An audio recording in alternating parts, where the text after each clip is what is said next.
guru kita sudah bersama kita tadi, eh, kajian sudah dibuka, Ustaz. Alhamdulillah. Eh, Tadi sambil memberi apa menunggu guru kita hadir, beberapa hal mungkin sudah saya ulas sedikit ya, beberapa ayat yang berkaitan dengan, insya Allah kita akan bahas Al-Qabid ya, Ustaz, ya. Allah Maha menyempitkan, dan ini mengingatkan kita tentang betapa Allah yang memiliki semuanya, Allah yang mengatur kita semuanya. Baik Ustaz, tafadhol masykura. Kita mulai kajian kembali ya tentang rahasia pengamalan dari Al-Qabil. Tafadhol masykur. Baik. Assalamualaikum warahmatullahi wabarakatuh. Waalaikumsalam warahmatullahi. Aku Ustaz baru selesai bekam Ustaz, jadi nanggung tinggal sekali Masya Allah. sedot Siapa dua yang betul Ustaz? titik. Aneh istri Oh, Masya Allah. Alhamdulillah, ya.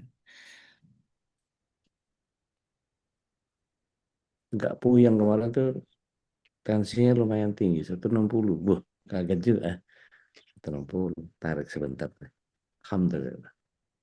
Ala kulli hal. Bismillah, salatu wassalamu ala Rasulillah. Bapak Ibu yang dimuliakan Allah SWT, tentu kebersyukuran atas apa yang Allah SWT hadirkan. Seburuk apapun keadaan kita, sejelek apapun kondisi, apapun di kehidupan kita, pastikan itu adalah sebuah eh, kebaikan-kebaikan yang insya Allah menjadi kematangan dan pendewasaan untuk kita. Salam serta salam semoga senantiasa tercurah kehadirat Rasul Shallallahu Alaihi Wasallam, para keluarganya yang suci, sahabat yang mulia, para tabiin, para tabiut tabiin, dan semua pecinta risalah dan syariat beliau hingga akhir zaman. Mudah-mudahan kita yang hadir pada kesempatan pagi hari ini bisa menjadi bagian dari golongan orang-orang yang mendapatkan syafaat beliau kelak di akhirat. Amin. Kita sampai kepada bahasan Al-Qabid wal Basit. Al-Qabid wal Basit, Allah yang menyempitkan, Allah yang melapangkan.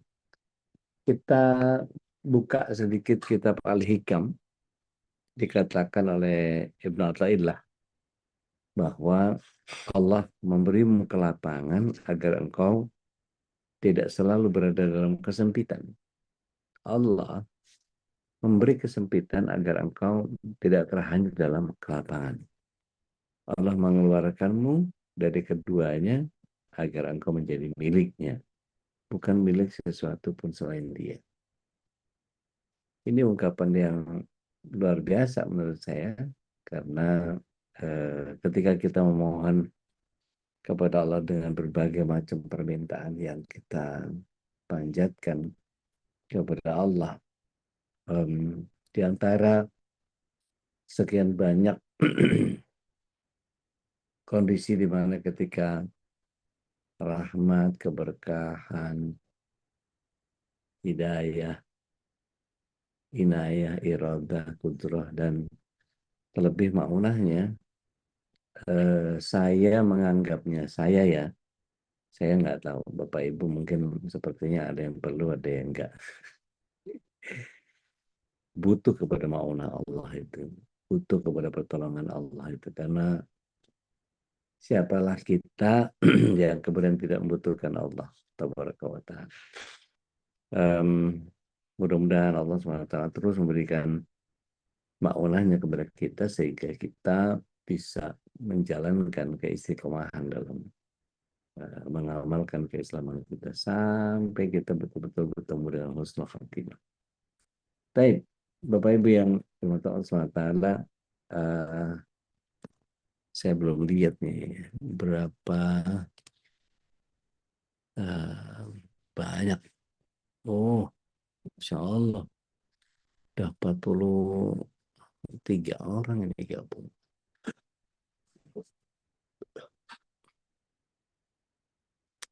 Yang belum biasa ditegur siapa ya? Kayaknya udah semua ini.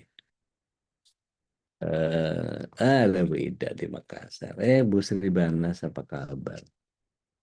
Bu Baik, Iman, udah Mbak ya, Yuni. Masya Allah. Mbak Yuni baru baru beredar lagi ya. Mudah-mudahan terus doa-doanya buat Ibunda. Siapa lagi Bu? Jazakallah khairuddin, ya Oh, Hafiz. kadzalik barakallahu fiik. Eh, Mbak Dini, Bu Dwi Astuti, salam kenal Mama Kanza. Yang lain udah hafal sama saya, bahkan udah mulai enak sama saya. Oh, ada ya siapa ya? Ibu atau Aku Bapak ya tuh udah ini. yang enak. Towel sama tuil nih, toel. Ada Ibnu Fatah, ahlan. Ahlan wa sahlan. Taib.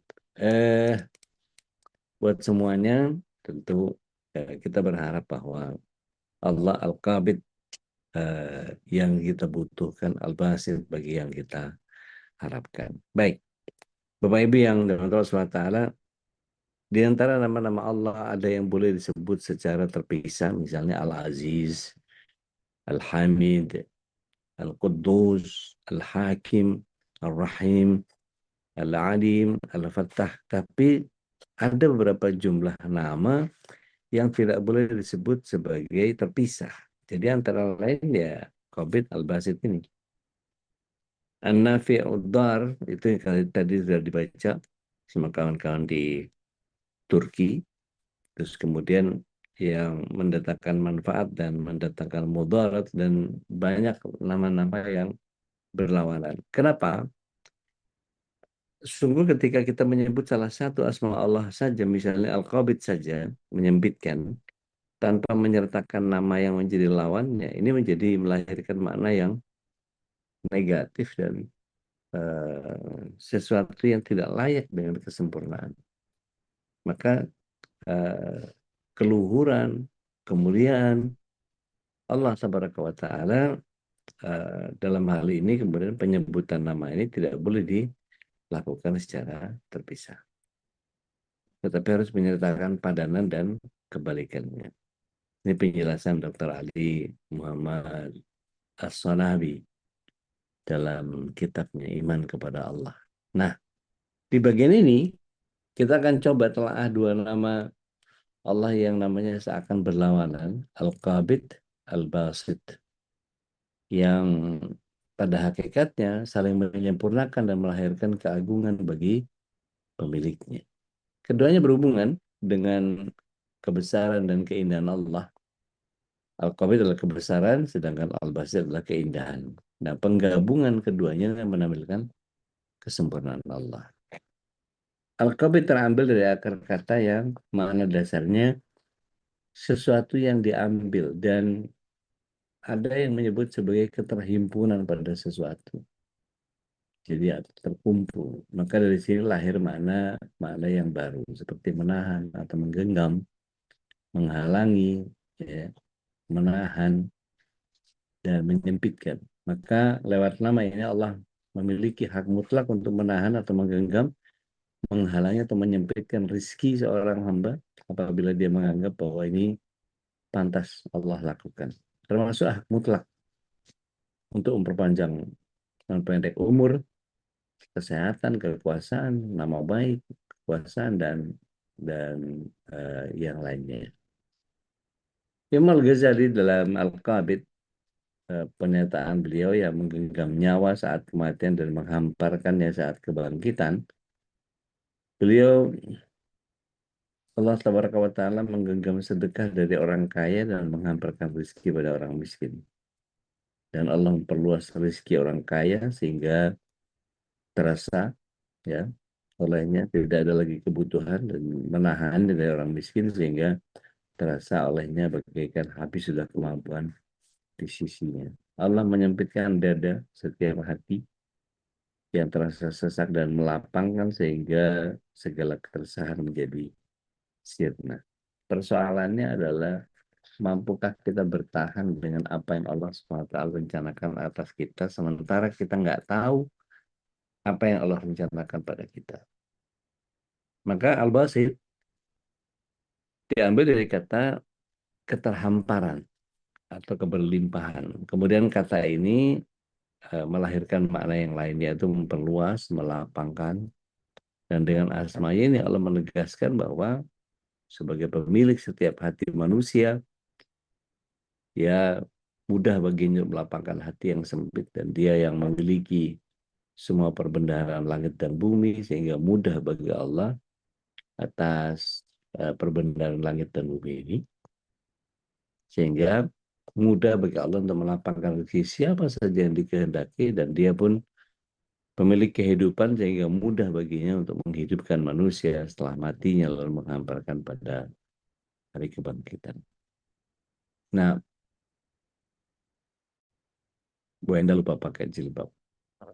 Kesempurnaan Al-Basir ini tentu akan menjadi semakin lengkap apabila kita menggandengkannya dengan Al-Qabid.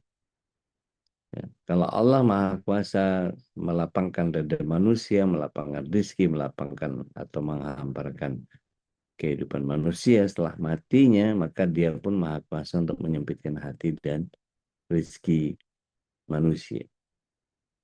Dan menahan ruh ketika tidur, serta mencabut ruh saat kematian. Ini gambaran kesempurnaan sifat Allah, karena Allah menguasai semua hal itu, baik melapangkan maupun menyempitkan. Maka di dalam Al-Quran kita buka surah Al-Baqarah ayat yang ke-245. Ya, ada yang berkenan untuk membaca Ya, terjemahnya? boleh. Monggo. Auzubillahiminasyaitonirrajim. Barang siapa meminjami Allah dengan pinjaman yang baik, maka Allah melipat gandakan ganti kepadanya dengan banyak. Allah menahan dan melapangkan rezeki, 200. dan kepadanya lah kamu dikembalikan. 245 ya, Teh? 245 udah. Ya, tadi keputus-putus. Oh, keputus suaranya. Mau diulang? Ya, boleh. Auzubillahiminasyaitonirrajim. Barang siapa meminjami Allah dengan pinjaman yang baik, maka Allah melipat gandakan ganti kepadanya dengan banyak. Allah menahan dan melapangkan rezeki, Ya, dan kepadanya lah kamu dikembalikan. ya. Jadi di situ diungkap Allah menahan, kalau Bapak Ibu lihat lafaznya, ya kebidu, ya al-qabid, dan melampangkan, ya besutu, ya besutu rizqa. Maka maknanya adalah menahan ruh saat jasad mati dan membentangkan ketika jasadnya hidup. Ada yang memaknai dengan menahan hati, membuat orang menjadi murung atau sedih. Tapi di sisi yang lain Allah membentangkan hati, membuat orang senang lagi, gembira. Nah, pendapat yang lain mengatakan bahwa Al-Qabid itu menahan rizki, yang menyempitkan, sekaligus Al-Basit, Allah yang membentangkan rizki, melapangkan dan meluaskannya. Menurut dari kalangan para para sufi, Al-Qabid dan Basit ini ada dua keadaan yang senantiasa silih berganti dalam ruang hati. Ketika ada rasa takut, ada khauf, maka dominan pada seorang hamba itu artinya dia tengah disempitkan. Allah sedang melakukan makabut. Tapi ketika ada rasa harap yang mendominasi, berarti dia tengah dilapangkan, mabesut. Ini keadaan orang yang tengah berusaha untuk menggapai Allah, yang disebut dengan sa'irin. Adapun orang-orang yang telah sampai kepada Allah sebagai wasilun, orang yang sudah sampai kepada perantara-perantara, keadaan takut dan harapnya ini relatif seimbang. Mereka tidak terpengaruh oleh Al-Qabid Al-Basit. Ibnu Athaillah dalam Al-Hikam sudah disampaikan tadi, Allah memberi kelapangan agar engkau tidak selalu berada dalam kesempitan, dan Allah memberi kesempitan agar engkau tidak terhanyut dalam kelapangan. Lalu siapa ya? Udah Dani masih ingat ya, ada lagunya Fetty Vera itu. Yang sedang-sedang saja. Nggak usah terlalu tinggi, nggak terlalu rendah, yang sedang-sedang saja, gitu ya. Dan ini membuat Imam Al-Qushairi berkata bahwa ketika Allah memperlihatkan kepada seorang hamba tentang keindahan, berarti Allah melapangkan atau basitnya muncul. Dan ketika Allah memperlihatkan kepadanya tanda keagungannya, maka Allah menyempitkan, Al-Qabidnya muncul. Jadi Qabid membuat hati menjadi murung, sedangkan Al-Basit membuat hati jadi gembira. Nah, keseimbangan ini yang saya maksud tadi, bahwa ini menjadi kesempurnaan. Dan Allah menempatkan seorang hamba pada kondisi manusia bila menyempitkannya sehingga dia tidak mampu menahan beban walaupun sekadar seekor semut kecil sekalipun. Kita tahu Namrud ya, dihabisi nyawanya oleh Allah SWT ketika seekor serangga masuk ke, ke kupingnya. Lalu Allah sesekali mencabut sifat kemanusiaan sehingga Allah mampu menahan beban apapun yang dipikirkan ke pundaknya. Maka Al-Husaini dalam uh, Ibnu Ajibah Al-Husaini dalam Asmaul Husna dijelaskan seperti itu. Ada seorang bernama Asyibli menyatakan bahwa orang yang mengenal Allah, dia akan menyembunyikan langit dan bumi di balik helai-helai matanya. Tapi orang yang tidak mengenal Allah, dia akan langsung panik ketika sehelai sayap nyamuk menempel di tubuhnya. Seorang ahli ma'rifat ini mengatakan bahwa apabila Allah menyempitkan, dia akan melakukannya sampai tiada lagi kekuatan. Tapi ketika Allah melapangkan, dia akan melakukannya sampai tidak ada lagi batas kemampuan. Segala sesuatu berasal dari Allah dan akan kembali kepada Allah. Mungkin sebagian kita mencernanya kok agak jelimet ya kali ini, Ustaz. Gini, Al-Qabid Al-Basit ini meningkatnya kualitas keyakinan kita kepada Allah.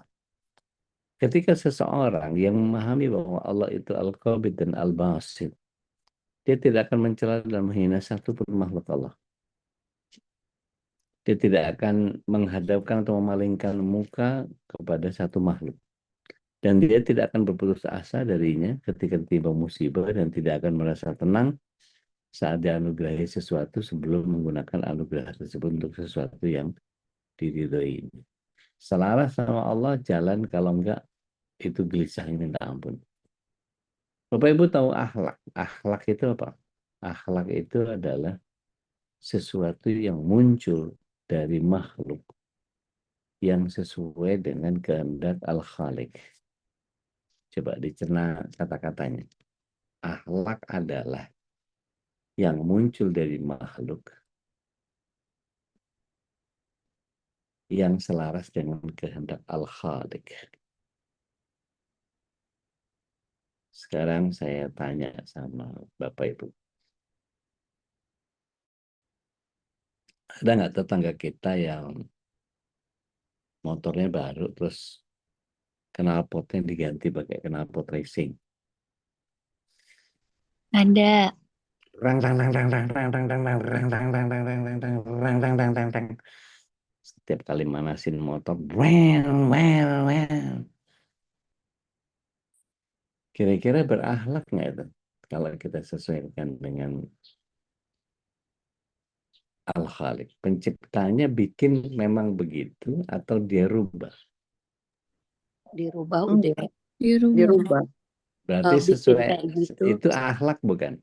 Iya, akhlak. Akhlak bukan? Tidak berakhlak itu. Nah, Bukan. makanya orang Arab bilang itu mafi akhlak. Nggak ada akhlak. Disebutnya, atau kalau dalam kajian klasik disebutnya akhlakul mazmum. Mazmum. Tapi kalau yang mulia menjadi akhlakul karim.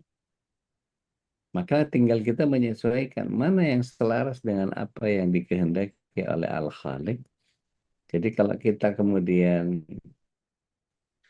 mengerucut kepada bagian yang Allah Tabaraka wa Ta'ala menciptakan kita ini. Kan kalau kita buka surat 51 ayat 56 kita semua hafal ya. A'udzubillahi minasyaitonir rajim wa ma khalaqtul jinna wal insa illa liya'budun. Tidaklah jin dan manusia diciptakan kecuali hanya untuk beribadah. Beribadah. Itu begitu dibahas. Jadi nggak ngapa-ngapain dong Ustadz, ibadah aja. Justru ngapa-ngapain semua jadi ibadah. Ini gampang sebetulnya.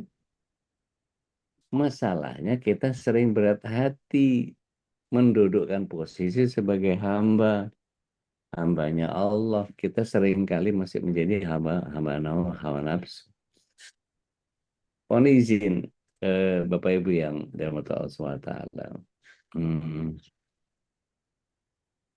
Ketika misalnya kita melihat atau mempelajari satu hadis qudsi, Allah SWT menyatakan begini, kata Rasul Sallallahu Alaihi Wasallam, aku sedang ada masalah dengan hambaku. Aku menciptakannya, dia menyembah yang lain. Seringkali kan saya katakan bahwa kira-kira kalau ada doa yang kita panjatkan terkabul sama doa yang kita panjatkan nggak terkabul, itu disuruh memahami bahwa yang lebih bagus itu adalah kehendaknya Allah. Itu berat hati untuk ngakuin itu. Contohnya apa? Gampangnya gini. Berapa banyak orang yang kecewa,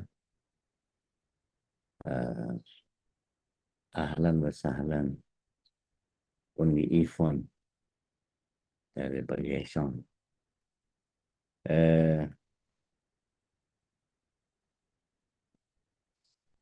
Bapak Ibu lagi pengen pesan sesuatu yang dikepengenin. Wah, ini kayak tadian kemarin. Wah, Ustaz, ada chef datang itu bikin soto Betawi di belakang SMA. Sekolah Tunas Galaksi. Iya. Di Galaksi Taman apa? Taman Lili apa taman Iya, apa itu? betul Dek. Situ. Terus itu enak banget, kayak nggak pakai santan, dia pakai susu apa segala macam. Pas begitu ke sana, pas tutup. Itu Iya, karena kira-kira kaku banget. Sekarang itu viral. Jadi jam 12 kadang udah habis udah. iya. Kira-kira rasa kita itu ketika itu tutup ada kecewa nggak? Kecewa. Karena lagi pengen banget. Kita ini hambanya Enggak. Allah atau hamba hawa nafsu? Hawa nafsu.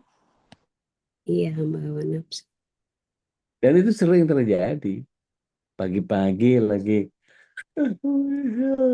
ini kalau ada burger enak banget, burger pagi-pagi dari mana? Ini yang enak nih, kalau udah malam-malam ini biasanya ada Wedang ronde. Berarti Teh Nadia sama nih seneng udang ronde kayak aku. Iya. Ini kalau malam-malam enaknya itu telur rebus, terus dikasih mie, dibalik, bukan mie kasih telur, nah telur kasih mie. Habis itu dicengekan gitu ya. Terus kasih apa? Tomat. Racun krim. udah itu makanan nggak sehat. Iya, Instan. artinya kalau Mie kemudian instan. kita tahu bahwa itu sehat, tapi kira-kira tapi enak banget gitu kan. Mana yang diduluin? Keinginan kita atau kepengennya Allah itu kita sehat? Pengennya Allah. Ya Allah. Nah, itu kan jadi orang, saya jadi nostalgia dulu itu. Makan Itu mie, makanan kebangsaan anak kos tuh udah. Sekarang aku bisa sebulan cuma 1 kali jatahnya. Mie instan. makan mie pakai nasi sama kerupuk. Beh, itu karbohidrat semua itu. Saya nggak tahu kalau Bapak Ibu Ada gula ngebayanginnya. gitu. Nah, gitu. Ngebayanginnya sudah bisa begitu nggak? Nggak, ini nggak sehat. Nggak, ini nggak sehat. Nggak, ini nggak sehat. Kita waktu masih muda-muda, masih umur 20-30 tahun, saya ingat ya, bareng Mas Agus, kalau sahur sama Teh Ana, sama Mas Arif itu. Wah, udah kalau sahur itu kita gerutak, gerutuk, gerutak, gerutuk, gerutak, gerutuk. Apa yang kita mau hantam semua. Ada warung di dekat rumah kan di Persada situ. Wah, itu mah capcuk, capcuk, capcuk, capcuk, makan rep. Dan nggak mikir bakal kayak apa segala macam dan seterusnya gitu. Nah kan, bener kan dia bilang murah dan halal.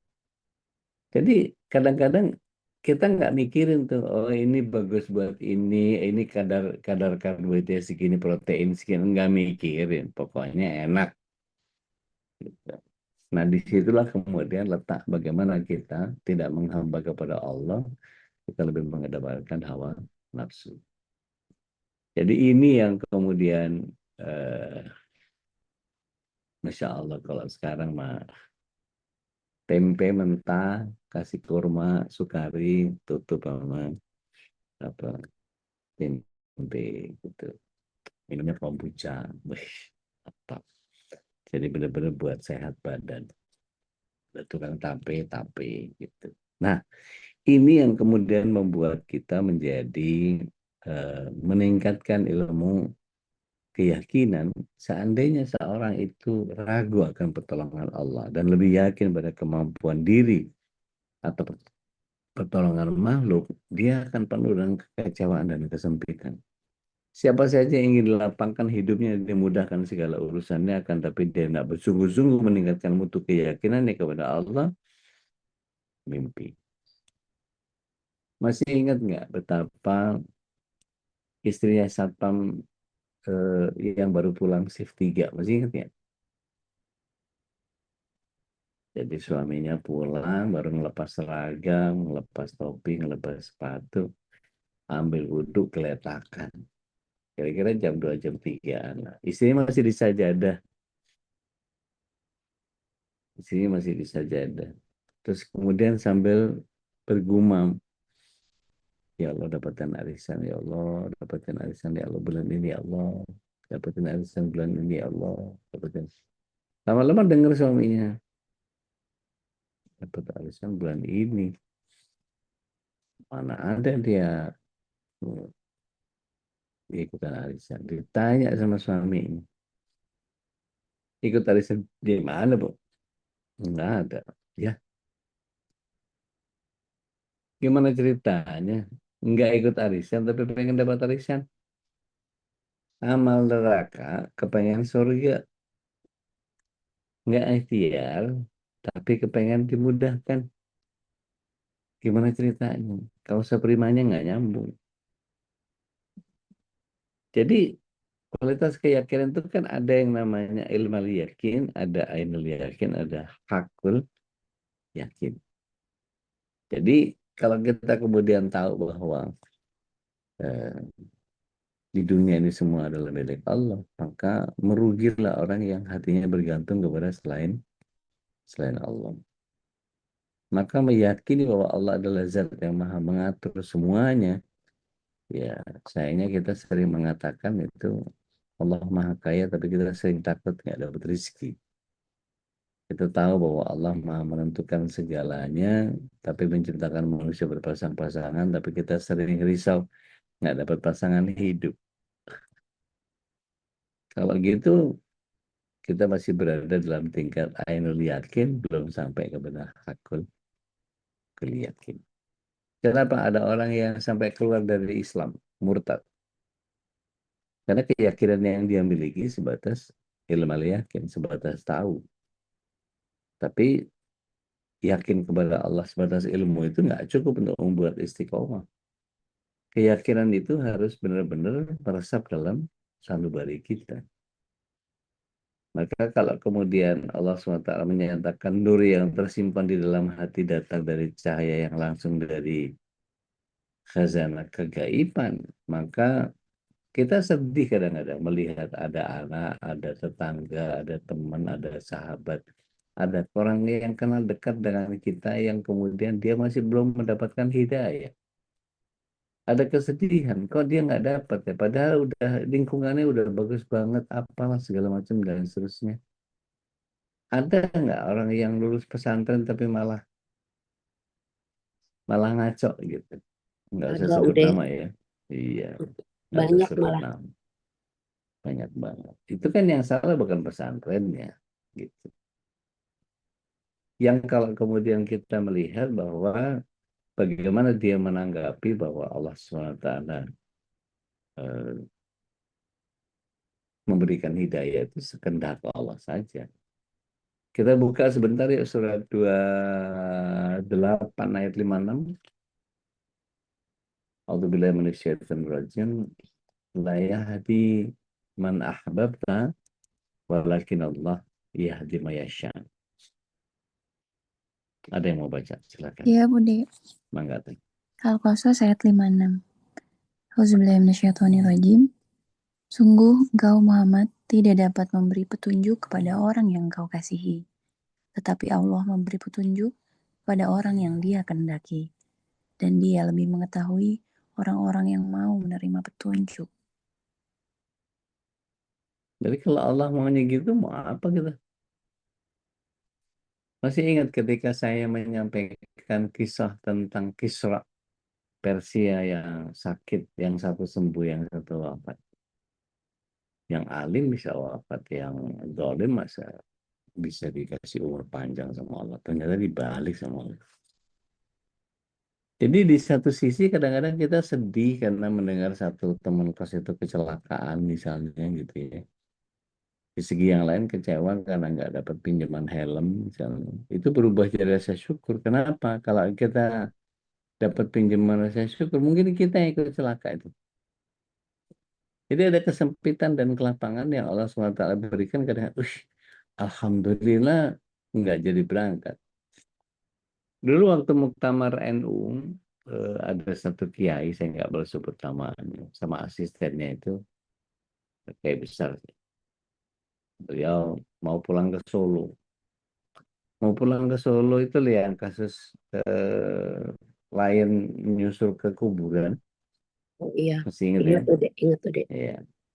Itu apa yang terjadi? Beliau maraton meeting 5 hari berturut-turut, nggak tidur beliau. Dari meeting ke meeting, meeting ke meeting, meeting ke meeting, meeting ke meeting, sampai 5 hari beliau mau pulang ke Solo karena ada perhelatan. Asistennya kesian ngelihat beliau. Pak Kiai daerah istirahat. Begitu masuk ke boarding room, nyender si Kiai itu ke pundaknya si asisten. Terus dibiarin sama asistennya. Nggak dibangunin. Padahal udah mau naik nih. Udah boarding. Sampai petugas dari Angkasa Puranya bilang, ayo Pak silakan. Mau delay dia mau ganti pesawat berangkat aja. Kesian Pak Kiai ini udah 5 hari nggak istirahat. Biarin. Saya pegel-pegel deh pundak saya biarin. Itu kalau orang yang sayang itu kan takdirnya begitu ya. Begitu berangkat, qadarallahu ma syaa fa'al, nyusur dan si kiai selamat. Seandainya dia ikut, wassalam juga itu. Nah yang begini ini bagian yang kemudian, alhamdulillah ya gitu. Nah itu kalau diperhatiin, wah ya dulu pernah gini, dulu pernah, pasti banyak yang punya kesan yang sama. Bapak Ibu yang dirahmati Allah SWT, ahibati fillah, kita buka surat 76, surah Al-Insan, ayatnya yang ke-30. Enggak, silahkan kalau ada yang mau berkenan baca. Allah. Boleh Ustaz? Udah, boleh. Mangga, Oh, mangga. ya Allah bentrokan. Ya udah Boleh. silakan. Mangga Teh Dian. Surat ayat Oh ya, 30 Ustaz. Iya, mangga Taina. A'udzubillahiminasyaitonirrajim. Tetapi kamu tidak mampu menempuh jalan itu kecuali apabila dikehendaki Allah. Sungguh Allah Maha Mengetahui, Maha Bijaksana. Kalau sudah begitu ya terserah Allah. Kita mau bilang, duh tinggal gitu doang. Kalau Allah nggak mau, kumaha. Maka ketika Allah SWT menetapkan sesuatu, kadang-kadang kebolak-balik. Loh, yang ini malah nggak bisa, yang ini malah bisa. Gimana sih? Padahal Allah SWT maksudnya kalau kita buka surat 2 ayat 216 itu, kadang yang kelihatan baik malah buruk buat kita, yang buruk malah baik buat kita. Itu gimana menalarnya? Banyak loh logika-logika terbalik di hidup kita itu yang kita mesti tahu betul-betul hakikat yang Allah SWT berikan kepada kita. Coba, eh, Allah ketika memberikan rasa sakit kepada kita, itu tujuan Allah ngapain? Menegur atau nyuruh istirahat atau memberi peringatan. Dan itu yang kata Rasul SAW, tidaklah setiap muslim yang kelelahan, kesusahan. Menghapus dosanya. Menghapus dosa. Ah, Walaupun cuma ternyata tusuk duri udah. iya, bahkan tertusuk duri pun, oh ini cara, cuma nyakitin caranya.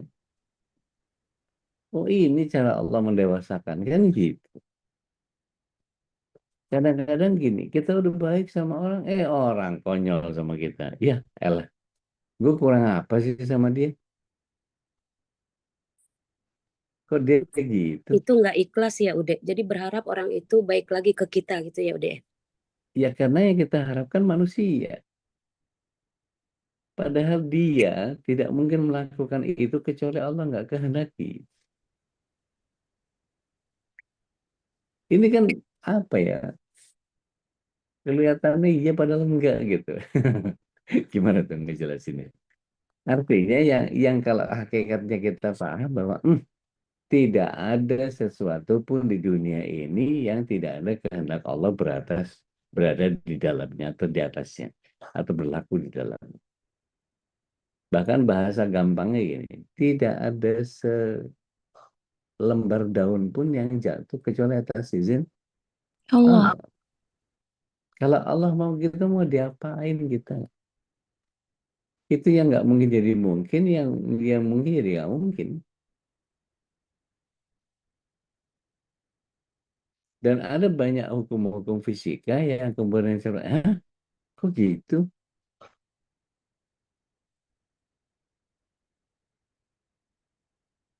Saya dulu waktu masih belajar martial art, eh, sumpit, sumpit, ya, sumpit. Dua, yang satu nih, dua.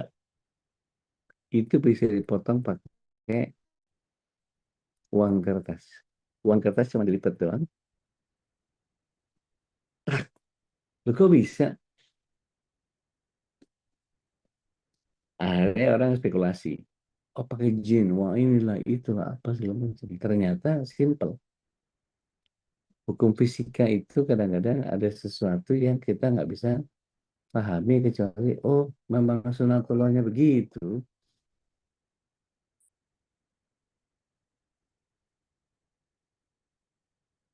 Gini misalnya, ini ada eh, kertas, gitu ya, kertas. Itu kita taruh persis di depan kita. Karena kita udah tahu kalau ditiup yang atasnya, maka yang depannya keangkat.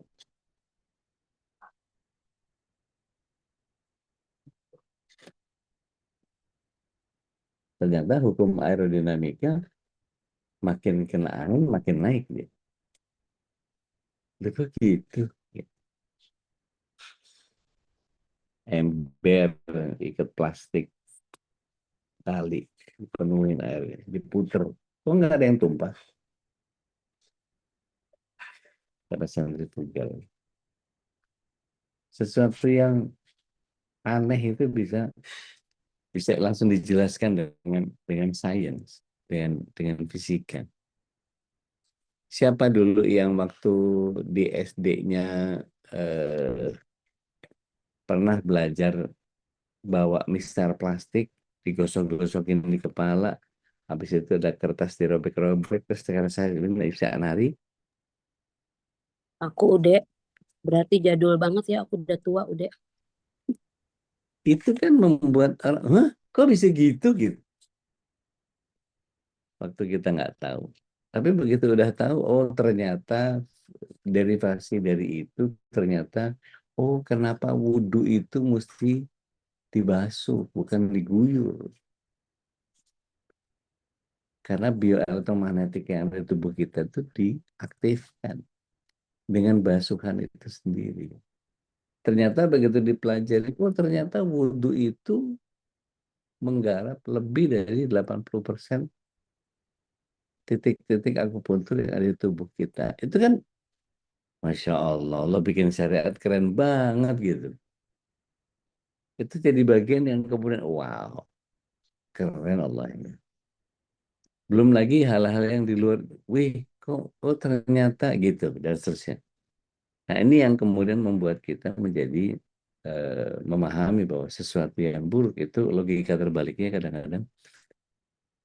Nah itu yang kemudian kita harus lihat bahwa kenapa suami meninggal duluan, kenapa anak begini, kenapa orang tua begitu, kenapa tetangga yang ini begini. Ternyata Allah mendesain semuanya untuk kita kemudian berubah menjadi kita sekarang. Nah, tinggal kita mau menyikapinya seperti apa. Mau tetap jadi hambanya Allah, mau digonjang-ganjing kayak apapun, atau kita ngikutin hawa nafsu. Jadi yang harus dipastikan seperti yang pernah saya sampaikan adalah bagian yang kemudian Allah melapangkan setelah kesulitan. Kan kalau di Al-Insyirah kan ya, alam nashrah laka sadrak wa wada'na anka wizrak alladhi anqadha dhahrak wa rafa'na laka dhikrak. Itu betul-betul kalau kita perhatikan satu-satu. Allah. Inna ma'al usri yusran, inna ma'al usri yusra. Berarti ada bagian yang mungkin klise kalau kita dengerin. Setelah kesulitan pasti ada kemudahan. Saya sering bilang bahwa Allah itu ngebantu kita di injury time. Udah tinggal dikit lagi kita tuh kan dibantuin gitu tuh. Dan itu yang bikin kita, waduh ada Allah. Kalau nggak ada Allah mah deh gitu.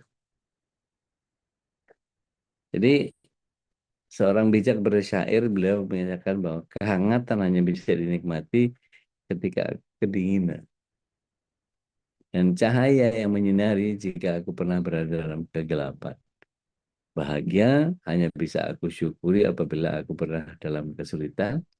Ya Rob, terima kasih telah Engkau memberikan kesempatan untuk mensyukuri semua berkah dan karuniamu. Sakit itu nggak akan berasa kalau kita sehat terus. Sakit apa sakit? Begitu kita sehat, sakit baru berasa. Oh iya ya, dan seterusnya. Makanya Rasulullah SAW mengatakan cek kelima sebelum lima. Nah, kalau ada yang mau kopas di grup, monggo silahkan. Nah ini yang kemudian membuat kita kadang-kadang kita selalu abai sama nikmat yang Allah berikan, dan kufur nikmat itu bagian yang memang udah paling sering kita. Dan kita nggak sadar kita makin jauh. Terakhir saya mau tutup pagi ini. Ada kisahnya Ibnu Mas'ud. Satu ketika dia datang kepada seorang lelaki yang mengeluhkan kondisi kejiwaannya. Dia bilang gini, wahai sahabat Nabi, beri nasihat yang aku dapat jadikan sebagai obat bagi jiwaku yang sedang resah gelisah. Dalam beberapa hari ini aku merasa tidak tentram, hatiku sempit, jiwaku gelisah, pikiranku kusut, makan gak enak, tidur gak nyenyak. Maka Ibnu Mas'ud menjawab, kalau penyakit itu yang menimpamu, bawalah hatimu mengunjungi 3 tempat. baca Al-Quran, kau baca Al-Quran dan engkau dengarkan baik-baik orang yang bacanya. Atau engkau pergi datang ke majelis ilmu yang bisa mengingatkan kepada Allah, atau engkau mencari waktu dan tempat yang sunyi, di sana engkau bisa berhalwat bersama dengan Allah, misalnya pada sepertiga malam terakhir, pada saat orang lelap dalam tidur, engkau bangun mengerjakan sholat malam, meminta, memohon kepada Allah ketenangan jiwa, kejernihan pikiran, dan kemudian hati. Seandainya jiwamu belum juga terobati dengan cara itu, mintalah kepada Allah agar diberi hati yang lain. So, hatimu yang kamu pakai itu bukan lagi hatimu. Insya Allah, termasuk komunikasikan. Jadi tidak sebatas itu Bapak Ibu yang dirahmati Allah SWT. Seseorang akan termotivasi untuk menerapkan sifat Allah dalam kehidupan sehari-hari, yaitu dengan berusaha melapangkan hati saudara-saudaranya. Ada kelompok orang yang dia senang kalau bikin senang orang. Dia bahagia kalau dia bahagiain orang. Dia senanganin traktir, tapi nggak senang ditraktir. Ada orang-orang tipe begitu. Dan itu kepuasannya kepuasan yang luar biasa. Pengen ngasih ini, pengen beliin ini, pengen. Udah orang dapat kasih, that's it. Dia nggak butuh terima kasih, dia nggak butuh pahalanya, dia artinya ya udah dia lakukan aja buat kesenangan dia gitu. Ada orang-orang begitu.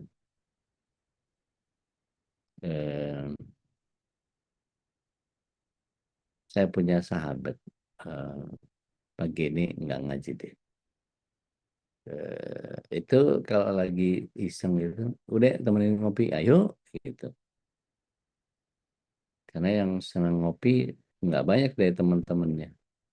Datang kita ke tempat ngopi yang enak gitu. Dan itu saya rekomen, ini yang gini, ini yang gini, ini roasterinya begini, ini infusnya begini, apa segala macam dan seterusnya. Karena memang saya belajar tentang bagaimana mencintai kopi itu. Jadi terakhir di Australia itu ada seorang perempuan yang kesentuh hatinya sama sebuah puisi yang dia baca ketika dia masih jadi murid sekolah menengah. Puisinya berkisah tentang Abu bin Adim atau Ibrahim bin Adham rahimahullah. Yang ketika bangun akhir malam dia melihat kamarnya menerbitkan cahaya. Dilihat ada malaikat tengah menulis kitab. Buka apa yang engkau tulis? Di sini aku mencatat semua orang mencintai Tuhan. Aku merendahkan diri untuk mencari namanya di situ, tapi dia nggak menemukannya. Kok namaku nggak ada di situ? Seolah-olah aku nggak masuk dalam kelompok yang mencintai Tuhan. Tapi aku bertekad aku akan mencintai sesama manusia seperti aku mencintai diriku sendiri. Besoknya dia bangun. Dia melihat namanya tercantum di kitab itu. Paling atas di atas nama-nama yang lain.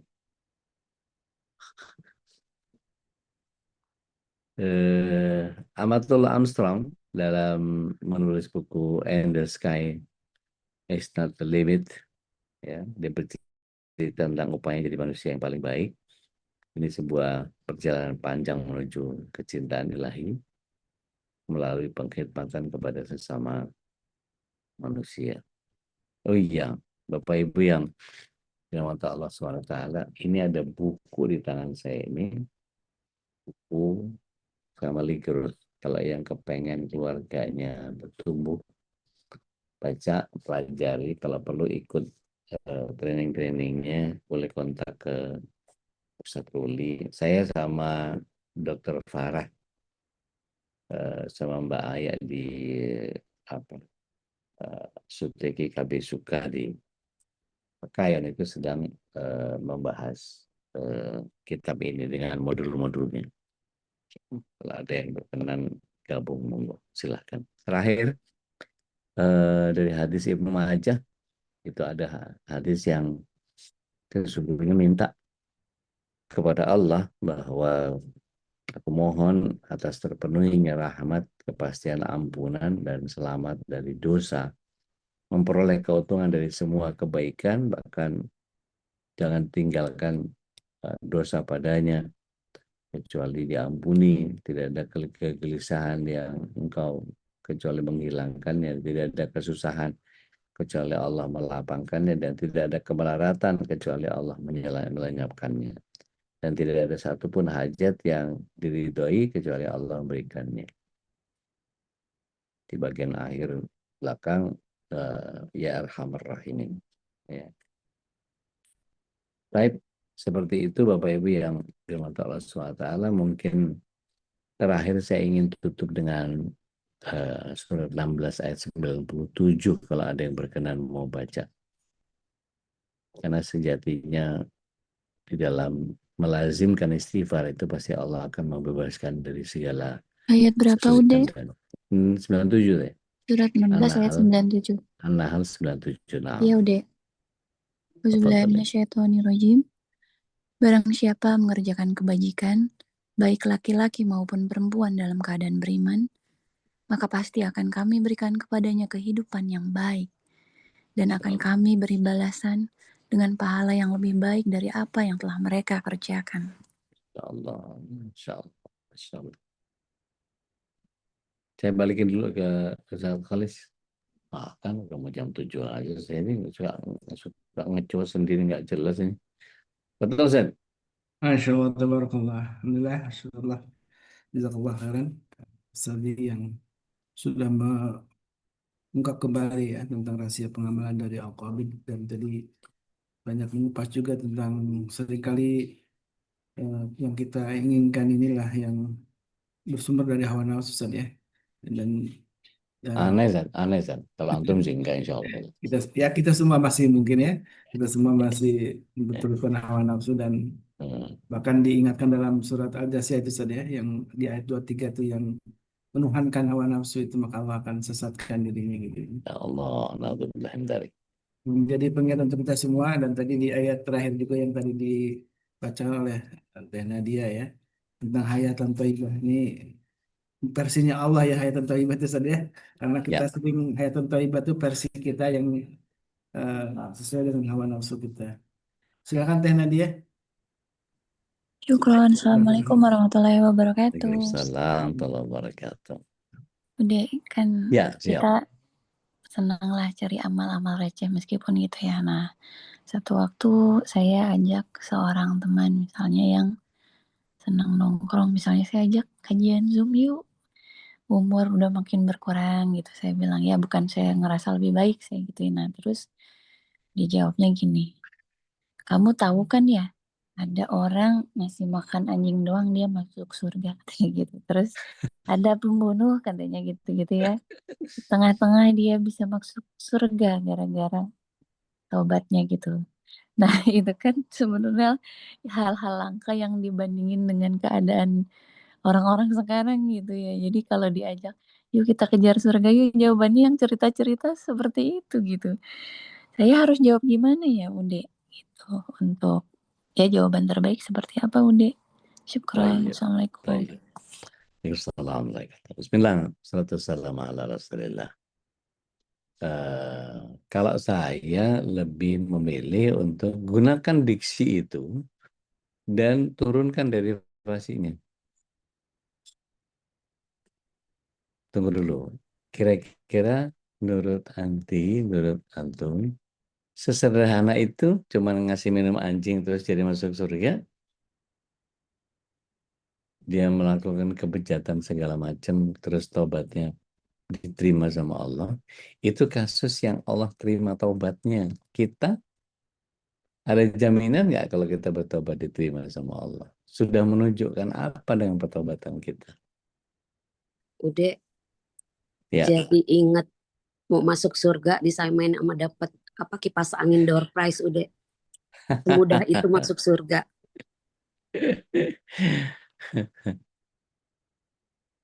Kalau kemudian saya suka ngomong gini, kira-kira kalau kualitas keimanan si pelacur yang ngasih minum anjing itu dia punya kisah yang untold stories-nya adalah dia bertobat sebelum wafat dan taubatnya diterima sama Allah. Pertanyaannya adalah, ente yakin ente ada di posisi hati yang sama dengan si pelacur yang ngasih minum anjing itu? Kalau aneh sih enggak. Makanya stase keimanan aneh berusaha untuk ngikutin apa yang Rasulullah SAW contohkan kepada kami. Duduklah di antara taman-taman surga. Maka dengan duduk saja sudah menghapuskan dosa. Nggak ngapa-ngapain lah, cuma duduk doang. Jadi kalau kemudian dia sudah mental di situ, balik lagi ke surat 2856 tadi teh. Kita mau ngasih Iya, hidayah kayak apa? Susah. Kita tugasnya kan cuma ngajak doang. Ngajak aja. iya udah. Diterima apa enggak saran kita, diikuti apa enggak, sebelum teuing. Dia ikut syukur, nggak ikut ya udah, mau diapain. Lawang hidayah bukan punya kita. Keluar deh bahasa Sundanya. Udah yang canggih itu. Sabodo teuing. Jadi kalau kita sudah mengupayakan, saya ngajakin teman-teman di lingkungan saya nari, itu nggak kurang-kurang. Ayo ngaji. Saya lempar link-linknya MKI, saya linknya ini apa segala macam. Tanya Om Reza tuh, dari tahun berapa kita mulai ngaji? 2008. Saya ngajakin begitu banyak orang, yang rontok banyak. Banyak banget yang rontok. Tapi yang bertahan juga banyak. Ada yang on off, ada yang panjang ceritanya. Saya tiap orang kan pasti punya kebutuhan masing-masing terhadap Allah kan gitu. Ketika kita misalnya gini, ngajakin orang nggak mau, ya sudah next gitu. Kalau buat saya ada begitu banyak orang yang perlu diajak ngaji. Kan kalau bahasanya orang MLM, ambil tisu, dikumpal-kumpal, timpuk, peletuk, itu pasti ketemu sama orang MLM. Saking banyaknya orang main MLM. Nah, pengajian gitu juga. Ketemu orang, ngaji nggak, ngaji nggak, ngaji nggak, ngaji nggak, ngaji nggak, ngaji nggak, ngaji nggak, ngaji nggak. Pasti jawaban banyak enggaknya. Punten ya, punten. Punten pisan. Sekali lagi punten pisan. Saya berkali-kali bilang bahwa yuk diapalin yuk doa pakai baju itu. Nggak semua juga ngapalin. Padahal itu Rasul loh, gitu. Kalau mau ngototnya gitu, itu Rasul loh yang ngajarin. Saya nggak mau pointing nih, siapa aja yang belum hafal suruh baca nggak. Monggo silahkan Anda sendiri punya ketergantungan kepada Allah, Anda yang butuh kepada pahala yang datang dari Allah. Padahal tahu pakai baju itu ketika kita membaca Alhamdulillahilladzi kasani hadza thawban wa razaqani min ghairi haulin minni wala quwwah. Sepanjang kita pakai baju itu dalam keadaan dirahmati Allah, diampuni dosa. Kurang apa coba? Tapi ada begitu banyak orang yang nggak mau masuk ke ranah itu. Ya monggo silahkan, nggak apa-apa. Saya nggak mau maksa. Bahasa sederhana saya gampang itu sama teman-teman. Mau masuk surga syukur, nggak mau ya nggak apa-apa. Mau yang neraka harus ada isinya. Bener dokter, hidayah itu mahal. Ngerubah orang lain tuh nggak mungkin bisa. Mendingan mindahin gunung pakai sendok itu bisa tuh. Mindahin sendok pakai sama mindahin gunung pakai sendok lebih bisa daripada ngerubah orang. Semoga Allah berikan selalu keberkahan kepada semuanya kita untuk gak bosan ngajak orang lain. Amin ya Rob.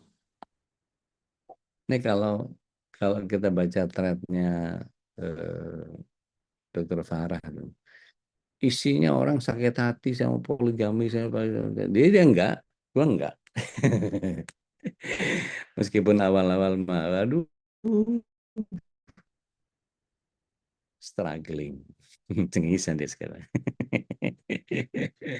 Setiap kali ada yang ngomong poligami, aku enggak. Lalu gini, aku enggak. Jadi di counter terus aja. Jadi supaya orang ngelihat bahwa bukan syariatnya yang salah. tapi the way we respond the condition gitu. Tendian mangga. Assalamualaikum warahmatullahi wabarakatuh. Punten udah cuma mau sharing kemarin di jalan kita sambil makan tuh di soto Betawi itu kita cerita kalau kita punya sahabat temen dalam keadaan seumuran aku dia di divorce sama suaminya terus sekarang dia tinggal sama anaknya tapi karena anaknya itu dua-duanya tinggal di apartemen space-nya terbatas begitu dia masuk ke rumah anaknya nanya mama mau berapa hari di sini Allah. terus tuh aku suka nangis deh terus dia punya kakak di Bandung dia ke rumah kakaknya berharap kakaknya izinin dia tinggal di situ terus sama kakak iparnya disuruh tanya mau berapa lama dia nginep di situ jadi sampai aku bilang sama anti dari situ kita bisa bersyukur ya Ti kita masih punya rumah padahal temen aku itu punya rumah dapat warisan beli di Kemang Pratama dijual dipinjem sama suaminya buat usaha suaminya tapi begitu usaha suaminya bangkrut dan gak menghasilkan apa-apa dia dicerai sama suaminya itu aja sih udah Allah. Biasa. Ya cara Allah menghadirkan kesempitan dan kelapangan itu ya begitu saja. Hal-hal yang sama ketika pokoknya gini, kalau itu diterapkan Al-Qabid dan Ba'al-Basit itu dalam kehidupan kita, pasti ada bagian pecahan dari fragmen-fragmen yang kita lakukan itu. Oh iya, Allah pernah beginiin saya dan Allah pernah beginiin saya. Itu menjadi nikmat. Monggo Mas Agus, sugeng tindak. Teh enak mangga teh. Syukran Ustadz. Afwan, Mau tanya tentang ini Ustadz tadi mangga. ayat penutup yang Ustadz sampaikan surat 16 ayat 97. 97 betul. Ya, kebajikan dalam keberimanan seperti apa dan kehidupan yang lebih baik yang seperti apa yang Allah akan berikan. Kayaknya ini bisa digali lebih dalam ya. Kayaknya kita kalau kebaikan eh, pikiran kita kan dalam materi gitu kan. Tapi sebenarnya Ya. kan nggak hanya itu ya Ustadz. Hmm, Jadi hmm, hmm. di sini maksudnya kebajikan dalam keberimanan itu seperti apa dan bagaimana balasan Allahnya Ustadz boleh diperjelas Masya Ustadz. Terima kasih. Allah. Syukur. Masya Allah. Ini minta izin sama Ustadz Kholis kita sampai jam 9 ini. Punten Ustadz. Jadi gini, bismillah, wassalamu ala rasulillah. Bentuk kebaikan itu kan dalam konteks apa yang baik menurut Allah itu belum tentu kita rasakan sebagai sebuah kebaikan kan ya. Artinya gini, kalau kita melihat salah satu tafsir saja di antara sekian banyak para ulama, kehidupan yang baik itu dikatakan di situ sesungguhnya akan Allah SWT berikan rezeki yang tidak yang halal, tapi manisnya ketaatan, kekhusyuan di dalam ibadah, kelezatan iman. Punten pisan teh gini. Ada nggak orang yang begitu baca Quran, pegang itu bisa berjam-jam sama Al-Quran? Ada Ustadz. Kenapa dia bisa nikmatin itu? Karena kenikmatan imannya nggak dicabut sama Allah. Tapi berapa banyak orang yang kemudian ketika baru dengar ayat aja udah kemerungsung. Ayat lagi. Ceramah deh, ceramah deh. Maka kalau yang kita pahami bahwa sebagian salaf ulama salaf menyatakan yang dimaksud itu ada kehidupan yang baik itu keridhaan dan muncul qanaah dari dia. Seseorang yang kemudian ketika dia berada dalam satu kondisi dan dia bisa qanaah, itu kan nikmat banget. Kebahagiaan iman. Ini kan mungkin dikasih sakit, tapi ketika dia memahami bahwa sakit ini adalah penggugur dosa bagi saya, clear, selesai, nggak tambah stres, nggak tambah ini, mesti, aduh, gimana ya, mesti berobat kemana, saya pengen sembuh, ini, itu, apa, heboh.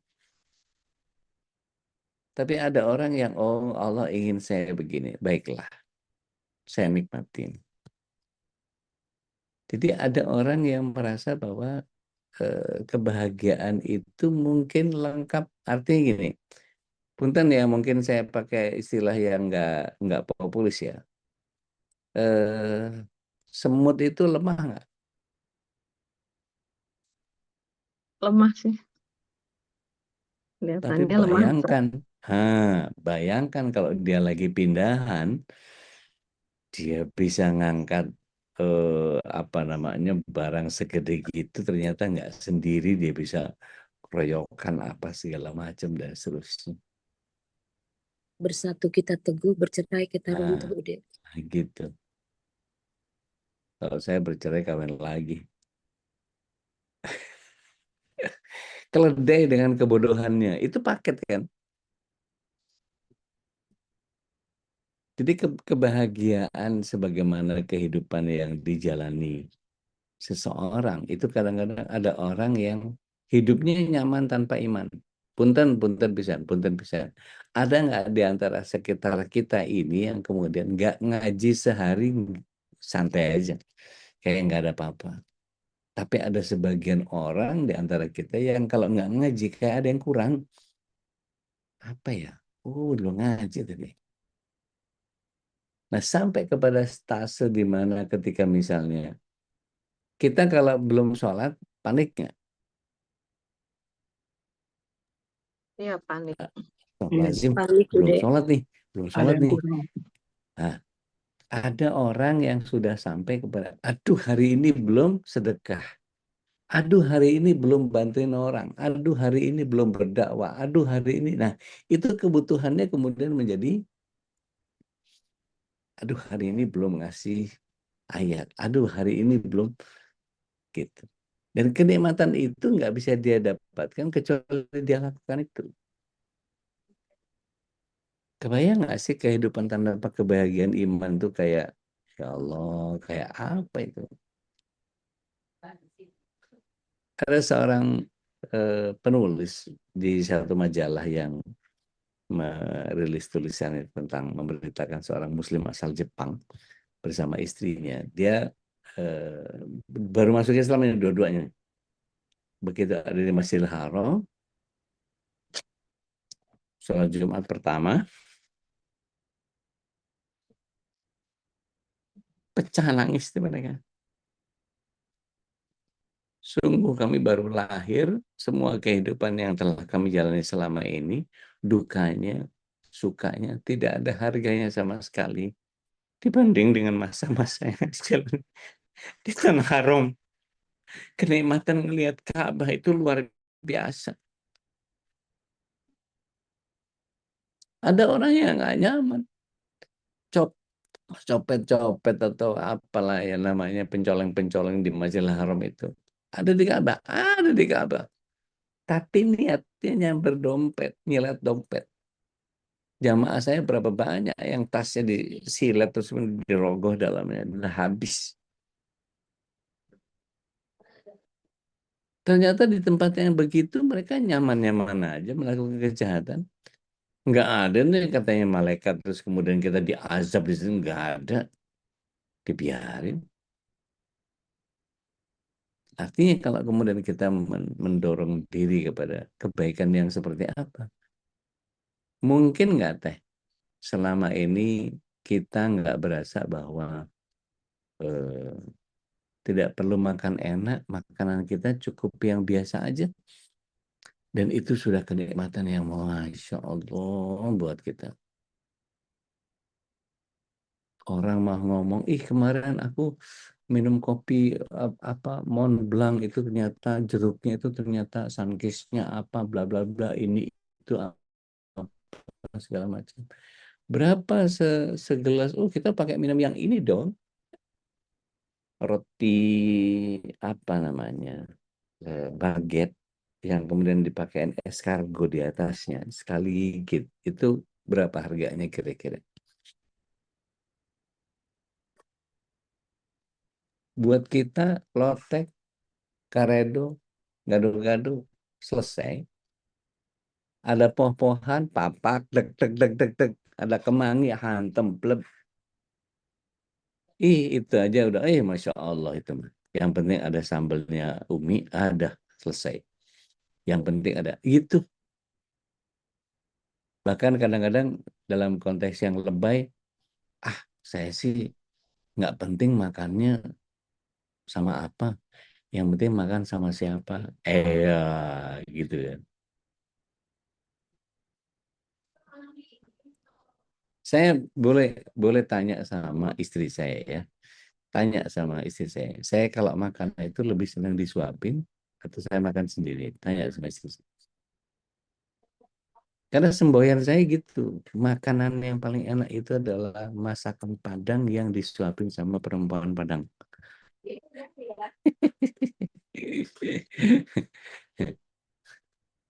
Dan dia senang hati aja gitu, nyuapin kita. Gitu. Dan itu Itu semua anak-anaknya begitu. itu udah aja Ah yang kan, bucin. kan, kan. Itu Nggak udah usah yang salting gitu, bucin. biasa aja. Baru udah ngomongin, pating kelondang.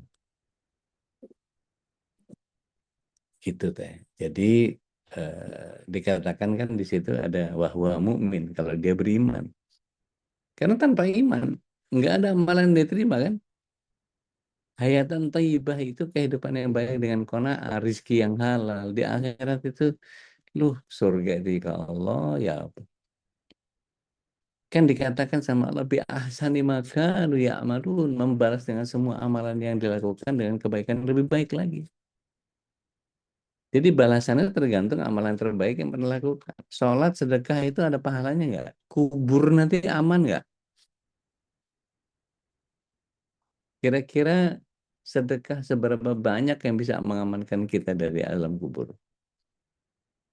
Maka berbahagialah orang-orang tua yang kemudian sudah wafat dan punya anak-anak yang soleh. Karena anak-anak yang soleh itu wakafnya luar biasa, bacaan Qurannya luar biasa, sedekahnya luar biasa. Dan semua yang dia upayakan buat Allah, itu langsung otomatis Allah SWT berikan kepada kedua orang tuanya. Ngumpul lagi di surga insya Allah. Itu makanya satu keyakinan saya, udah jadi baik aja, udah. Jadi janjinya Allah nggak bakal keliru. Gitu. Jadi yang konkretnya apa? Apakah tambahan rezeki? Nggak selalu. Ada nggak di antara kita yang kemudian orang yang cepat banget gemuk? Ada. Nah, baru ngelirik air putih aja nambah sekilo berat badan. Gimana minum? Tapi ada orang yang makan apa aja langsing-langsing aja. Ada nggak rizki yang ketika Allah berikan kepada seseorang dicabut keberkahannya? Ah, Waliyadzubillah. iya. Tapi ada nggak orang yang ngapain aja deh isinya berkah aja semua. Gimana sih berkah itu mengukurnya? Kebaikan yang ditambahkan sama Allah SWT itu punya suami nggak ngerokok, punya suami sholat 5 waktu, punya suami bisa ngaji, punya suami baik hati, tidak sombong, rajin menampung, apalah semua. Jadi banggakan sama lingkungannya apa segala macam. Duh, kalau punya suami kayak begitu ya salam. Fabi'ayyi ala'i rabbikuma tukadziban. Anak-anak nggak dicabut hafalannya. anak-anak nggak dibikin resek sama lingkungannya, anak-anak jadi soleh-solehah. Berkah itu apa? Kira-kira ada keluarga yang kemudian Allah SWT berikan kesehatannya dan kemudian nggak sakit-sakitan? Bisa. Bukankah itu kebaikan?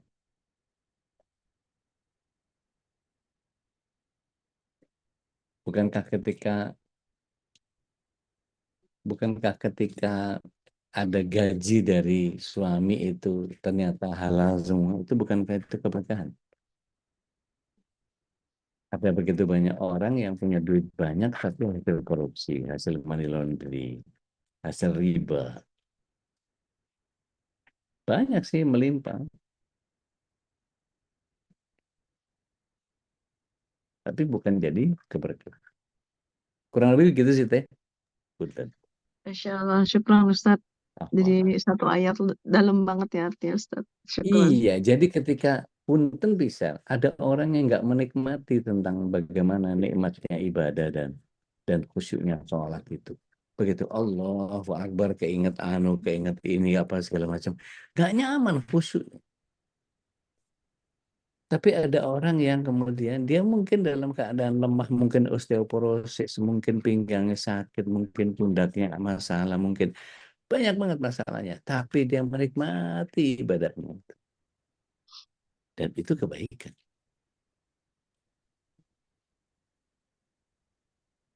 Ini kalau tanya nih, ayo koleksi penyakit ya, wah ada yang ISK, ada yang ini, ada yang apa, segala macam apa. Tapi ngaji aja sama MKI, asik aja. Tapi ada orang yang sehat, bugar apa segala macam. Saya mah nggak ngaji-ngaji gitu, saya mah yang penting saya marhabanan aja. Saya yang penting baca ratib aja saya mah. Yang penting ngaji aja.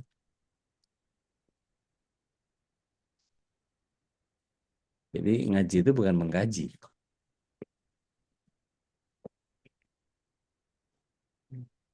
Wallahu a'lam.